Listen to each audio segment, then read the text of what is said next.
My name is Jack Wilson and I'm from the Matilda Centre for Research in Mental Health and Substance Use at the University of Sydney.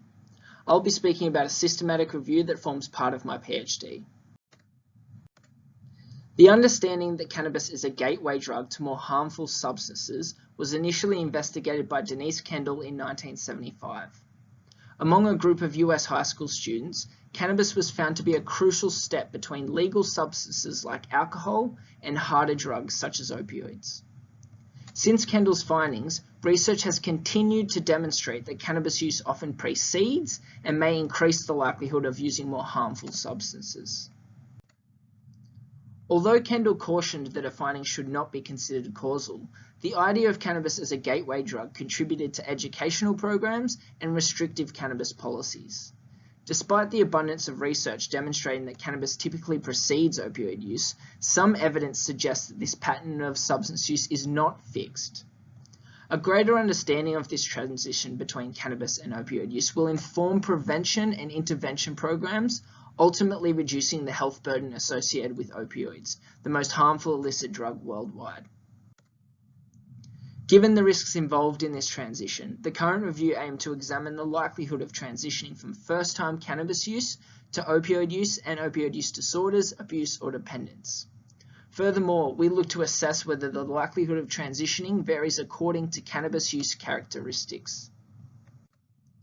As you can see, 6 studies were deemed eligible. Data collection spanned between 1977 and 2017, within Australia, New Zealand, and the US. They were made up of longitudinal, cross-sectional, and twin studies. After pulling the effect sizes together, an odds ratio of 2.76 indicated a greater likelihood of using opioids following cannabis use compared to non-cannabis users. Similar results suggest a greater likelihood of developing harmful patterns of opioid use given prior cannabis use.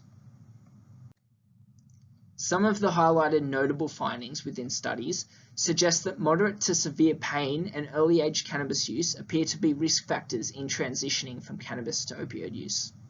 Also, those with past 12-month cannabis use disorder may be more likely to later develop harmful patterns of opioid use. In conclusion, a synthesis of the evidence found that cannabis users are at particular risk of harmful opioid use, which may be exacerbated by pain, early-age cannabis use, and history of a cannabis use disorder. Further research will improve our understanding of specific risk factors involved in the transition, ultimately assisting in the prevention of harmful opioid use.